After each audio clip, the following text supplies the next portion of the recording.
এখন আমি ভাত খাবো। অনেকে হয়তো ভাবতে পারো যে আমরা এই এক জায়গাতে বসে ভাত খাই, মানুষের যেরকম ডাইনিং টেবিল থাকে এই একখানে বসে ভাত খাই। তো আমাদের তো ডাইনিং টেবিল নেই, কিন্তু মেঝে টেবিল আছে। তো মেঝে টেবিলের মধ্যে বসে পড়লাম সুন্দর মতন। তো বন্ধুরা, ভাত খাচ্ছি। আজকাল মেনু ছিল, তো মেনু তোমাদের দেখাচ্ছি।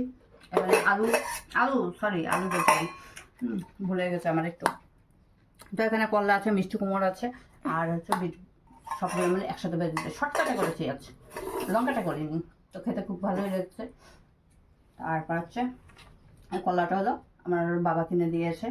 আর তারপরে দেখো এখানে আছে ঝিঙা, এই ঝিঙাটাও বাবা দিয়েছে। আমাদের বাড়ি কিন্তু খেতি নেই, কিন্তু আমার বাবা কিনেছিল তো দিয়েছে। আর এখানে যে মাছের ঝোল বানিয়েছি, তো এক রকমেরই মাছ বানিয়েছি, দু রকম কেটেছি, কিন্তু এক রকমেরই বানিয়েছি, অতটা আজ সম্ভব না বানানো। আর এখানে দেখো ঝিঙা দিয়ে মাছের ঝোল বানিয়েছি। তো অনেকেই হয়তো ভাববে যে বাপের বাড়ির থেকে নিয়ে এসে এখানে কি পাওয়া যায় না? হ্যাঁ, পাওয়া যায়। তো বাবা যখন ভালোবেসে মনে করো কিছু দেয় মেয়েকে, সেটা মেয়ের কাছে অমৃত হয়ে যায়। তো বাপের বাড়ি থেকে যা যা মানে এনেছি, যখন যখন আমি বানাবো তখন তোমাদের সাথে শেয়ার করবো, এটা বাপের বাড়ি থেকে এনেছি। তো এখন মতন টাকা কিন্তু এখন তোমাদের মানে ভিডিওটা আমি দিব না, তোমাদের এই ভিডিওটা তোমরা রাত্রে পাবে।